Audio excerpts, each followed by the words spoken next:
All right, guys, so this is a exercise in understanding how to start working with interior objects, especially like natural daylight coming through a window. So the first thing you have to do is kind of decide like how is the light coming through this window? So do we have like an alien abduction happening and it's super bright? Is it very much coming from all directions? Maybe it's actually more like a sunset coming from the right side of the window. So let's kind of go with that option. So I always start with where I know I absolutely am going to have the darkest shadow. Like I said, I always start with the dark side for some reason, so that's just the way that I work. You might work differently, but I always know that there's going to be a very dark shadow underneath that sofa. So I'm using the scribble and stipple technique to really kind of emulate that is a area rug. It's got texture and bumps to it. The shadow's coming even further than what you see on the area rug, and then of course the shadow extends kind of off to the left side of the couch because the window's on the right side. Now, one thing I want to point out real quick is if you look right here, there's a really nice line right here. So this indicates that the light is hitting this corner, and there's a little bit of a direction to how that light is coming into the room. So if the shadow is actually coming out this way, it would indicate that the light was more over here. But I always try to keep those nice edges because that gives a little bit of reality to what's happening with the shadows. All right, we're just kind of scribbling and stippling along. The front of the couch is going to be in shade, so are the armchairs. I'm putting a little mini shadow underneath the cushions there. Little cross hatching happening. There's the arms in the creases. There's always going to be some shadow happening in creases. Maybe I'm putting some shadow to make it look like people have been sitting on this couch. The pillows are going to get some shading. I'm back to the floor again. I'm all over the place. Super fast video. Vertical strokes on the wall, everybody, making sure that it helps aid your understanding that the wall is vertical, horizontal on the cushions. And then I'm up to the curtains to put some shading on those because light is not penetrating through the curtains in every place. Little window, and then I always like to put a little shadow in the corners of the room. It really helps aid the storytelling. And then I always put shadow along the window itself on the sides that the light is not coming through. All right, this exercise is also combining everything that we've done so far. We're really looking at how light is affecting objects. Now we have a heck of a lot more objects that the light needs to affect. So this is really just going to be a light and shadow study, but we're also going to try and add a little bit of actual finishes to the picture using the example as you see right here as part of that inspiration for how to go about not only looking at shadows and light, but also considering the fact that there's textures as well as materials and patterns and things like that happening. So to start off, we always have to think about where the light is. So it's coming from the lamp. And in this example, I really want to also emulate that there's light coming from the right side, as though there's a window that's just off screen that you can't see. So that's what the arrows right now are indicating for you. So I'm going to start with the back side of the lamp, and on the top I did a little cross hatching there, but I'm hatching for the most part. And I'm really using and trying to use directional hatching, so you can see this is pretty vertical on any vertical surface. Some diagonals just to kind of help break it up a little bit. Some curved diagonals there. The back of that little box is going to definitely be dark, and you got to think of the cast shadow there. So I thought cross hatching would be good. So there's definitely a shadow underneath the desk and on the side of the planter, all the way along the chair, all the way down the leg. I'm really looking at that left side. What left side of objects are going to have a lot of shading happening? Left side, but on that top part right there, you know, the light is still coming here. It's still hitting this, so that's why I didn't put a whole awful lot of shading right there. It doesn't make any sense if the light's coming down there. So same thing here. I know that there's light coming from this direction into this area, so there's probably some shading on this box, but not a whole awful lot. Same with the chair. There's kind of a big chair, big surface. It's probably going to have a little bit, but it's just indicating that light is actually hitting this side of the chair. So under the desk, got to put that in. And then I'm adding some little wood texture, so it's just little scribbles more than anything.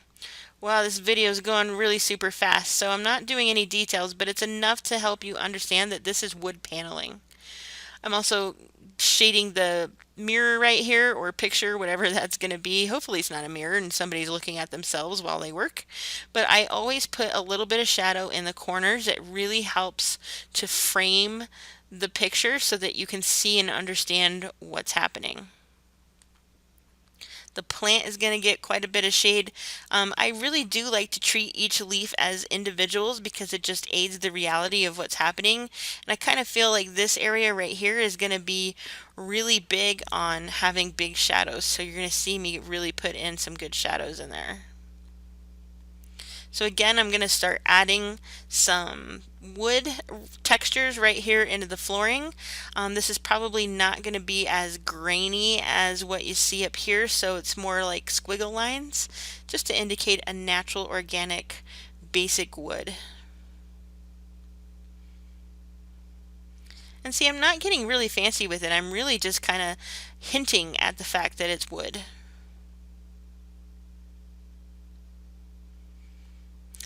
And here, that little bit I was doing, I was trying to see if I wanted to put a pattern on the chair, but I decided not to. I decided that that was a little too much, and I was going to redo it. And here I'm just adding some shadows at the top because the light's coming in this direction, so it's probably a little shadowed, although we do have light right here, so probably right in this area it's not going to be as shadowed. So you probably want to do a lighter hatching if you're going to do anything right there. So again, I'm really just thinking about how is light hitting these surfaces and how is that going to affect the way that I take in this space. So yes, a shadow study can get pretty gosh darn muddy. So you got to be careful, take your time, get control over your strokes. I'm doing a demonstration for you guys quickly and easily so that you can understand what's happening, but I am expecting you guys to do a little bit better job in terms of what your strokes are looking like and the messiness, the muddiness. You know, play with how hard you're pressing on your pens or pencils. You know, maybe the wood texture should be lighter so that you can see the shadows a little bit better. And there's the left side of the chair again. I'm even putting a little shadow on the doorknobs because that just aids the reality that they're sticking out from the drawers. And did I say doorknobs? I meant drawer knobs. But yeah, you can tell that you know, we're making this more 3D than it was. Putting more shadow in that box over there. Really trying to give you some depth perception on that.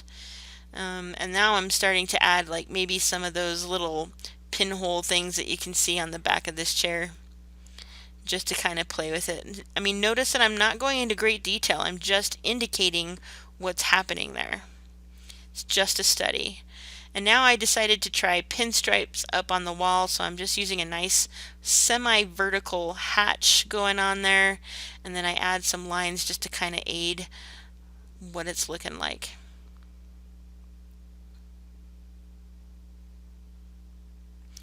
Doing patterns and finishes is tough and it takes a lot of practice. And again, I think the line weight is essential for this kind of thing. I'm using Procreate on my iPad right now to kind of demonstrate this. So if I was really taking my time with it, which is, like I said, what I want you guys to do, I would probably use a lighter stroke. I could even switch to like maybe a gray color or something, just to kind of help indicate that this is a softer look. It's not supposed to be as dark. But again, this is just a study. We're doing a tonal value, we're doing shading, we're trying to figure out a little bit about how to add materials and finishes into it, so we're doing good so far.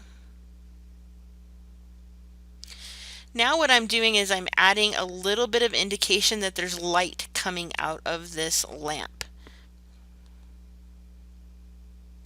And then I started to do the same thing over here on the right hand side, but you're going to see that I quickly take away that because I think it's important that if you have a fixture, it's okay to show that there's a little light coming out of it. But when you have ambient light coming out of a window, you probably don't need to show light rays because it's already indicated in the way that you have already shaded this space. All right, the final thing that I wanted to show for you guys is how to do a light and shadow study in a floor plan, because a lot of times perspectives are our number one teller to clients of what the space is going to be like, but sometimes it's nice for them to also see kind of like a rendered version of the floor plan, especially when there's furniture in it. And so when we start getting into Photoshop and start learning how to actually put realistic looking finishes and stuff in here, we're also going to be doing some light and shadow work. So doing a shadow study on a floor plan is super important. There's a little art and science behind it. So just to kind of start, what we're going to do is we're going to look at all of our windows, and I'm going to use a yellow line to show you exactly how the light comes into a space. So in the bedroom, you can see that I have already drawn all these yellow lines, and that's basically how light comes in. It's a V shape, sort of. So you start at the corner and you kind of V it out. Start at the corner and V it out, and then the light kind of comes in from all directions, kind of radiating into the space. It doesn't go all the way through the space. It's kind of hard to describe the distance that it would come out, but I try to keep it somewhat in the room, but not totally engulfing everything like there's going to be an alien abduction happening. Try to find the balance for your space. So there's a window there, there's a window in this room, and then there's a window over here. So that kind of indicates all of the windows. Then the next thing I do is I start looking at where are my lamps, where are the fixtures that are really going to be putting out light that you can see. And so when I render floor plans and furniture plans, I always try to turn on any fixture that might be in there so that you can get a really good idea as to what's happening in the space. So I'm circling where all of the light fixtures are in the space with a yellow highlighter. And now what I'm starting to do, you can see right here, is I'm going to now start putting in the shadows. So if light's coming in here, I absolutely know there's going to be a shadow on this side of the bed. Again, always thinking, if light's hitting something, where is it casting the shadow? So I'm using a scribble technique just to kind of make it quicker, a little stipple in there as well, because of course the shadows are going to radiate out, right? So even on the side of the bed, the light is coming in from this direction, it's hitting this corner, so it's going to create a nice line right here of shadow, and this is all going to be dark, very similar to how this is right here. And I do put a little stipple out just to kind of give an indication that this is carpeted. And then of course, you know, you always have to think, if light's coming in here, is there going to be a little shadow casting here? Absolutely. Every object in the room, you need to consider how the light from the window and the light from the fixtures is affecting it. Even the closet is going to get a little bit of shadow. And again, you got to think, what direction is the light coming? How is it hitting the corner of this wall?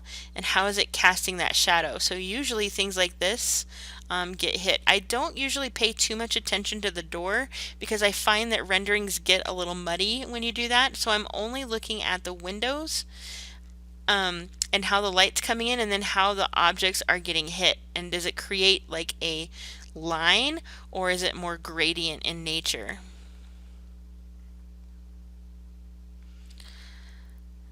So I always try to show shadow on both sides of the windows. However, there's a lamp here, so it's probably not getting a whole lot of shadow in the back there. So that's why I'm kind of coming in here a little bit. It just helps tell the story of where the shadows are and where the light actually is.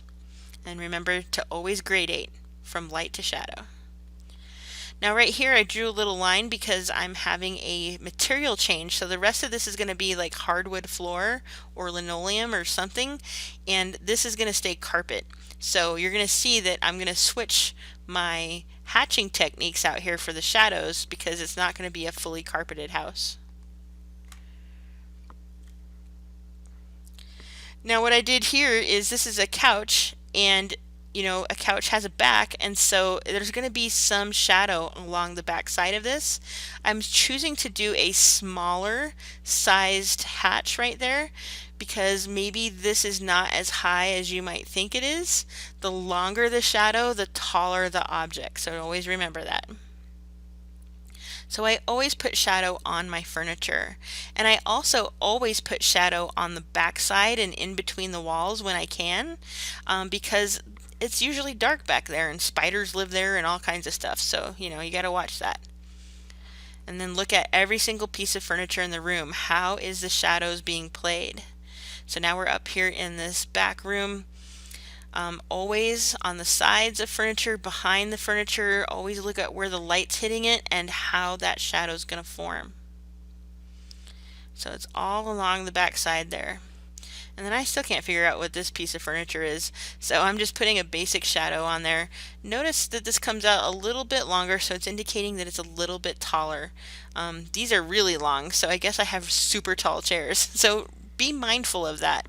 You want it to kind of be realistic in terms of what it is. And also notice that my hatch pattern, no matter what side of the room is, I'm trying to keep the same parallel stroke throughout. So I'm not like switching up strokes. I'm not going to the right. I'm constantly staying right to left, top to bottom.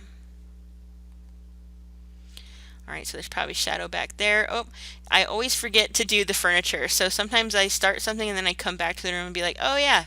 So the chair arms are probably getting hit with light and they're probably casting a shadow onto the seat. These little details can actually add up to be really big things. They can make or break your design. So never forget the furniture. Never forget like what's tall, what's being hit, what would be casting a shadow, all that kind of stuff. So I'm kind of basing all my shadows here both on light possibly coming through this door and this lamp right here. So I'm definitely getting shadows cast, but as I get closer to this door, I think I want to try and, space out my hatch pattern to help me indicate that the shadow is getting lighter as we're getting closer. I know it's really confusing, guys, because sometimes light can be coming from two different directions, so you can get completely different shadows. So you've always got to be thinking, what is happening to this object from all the possible light sources? So see how I started spacing that out a little bit more? And now I'm just kind of going back in and stippling because, this is an area rug and I want to remind myself that this has some texture and that I need to remember that when I go to actually put in the photorealistic looking stuff in Photoshop. How far out do I want those shadows to come? Now, one of the cool things about doing shadows this way is as the second you put a shadow on a piece of furniture, it feels like it lifts it up from the floor, which is super important to understanding heights of furniture and taking this from a one or two-dimensional kind of drawing into more of a three-dimensional recognizable type of space. These are the kind of things that clients want to see, that they don't necessarily understand that it's having a psychological effect on them. So there I'm adding a little cross hatching just to indicate that there's that. This little thing's going to have some shadows. So here the lamp is right here, so there's probably going to be a little bit of shadow, but notice it's not as long or as dark as it is here. So it's just a light shadow, but it's still enough to indicate that this stuff is coming up off the floor and that there's light probably happening right here. So that's why there's not a shadow being cast right there. Probably a small shadow along this little breakfast bar nook thing right here. And I always do a shadow around the kitchen. So if we think about the kitchen, there might not be any lamps, but there's probably an overhead light kind of sitting right here in the middle of the kitchen. And so putting a lighter type of shadow around again helps lift the countertop up from the floor so that you can get the feeling that there's three-dimensionality happening. And of course the breakfast bar is higher than the regular kitchen counter, right? And sinks. Yes, I do put shadows in sinks because I want to indicate that there's depth to the sink. It's not just like a flat sink where water's just going to start rushing off of the countertop, right? So always put shadows inside of appliances like sinks and bathtubs. Little shadow over here behind the door. There is almost always, in closets, there's almost always shadows. So you can see that these are really nice, tight little hatch marks that I'm doing just to indicate that there's some things happening in these spaces that we don't necessarily always think about. Again, these little things are endearing to clients and they want to see this kind of stuff. I'm going to assume that this is like a washer or something, so there's always going to be shadows back behind appliances where the spiders live, and then a lighter shadow in the front. Same with bathtubs. So what's happening is I'm lifting the bathtub up off the floor, so that's what this little minor shadow is, and then I'm also giving the tub basin some depth by putting in a shadow there. The toilet will get a little bit of a shadow because it's also up off the ground, and there's the sink. And that is really all there is to doing a floor plan. This is like a basic light and shadow study. This isn't necessarily something that you do in front of a client, but you could, just to kind of help them see and understand what's happening with their furniture plan. But this is definitely going to be a really great roadmap to help you render photorealistically in Photoshop or even in things like SketchUp.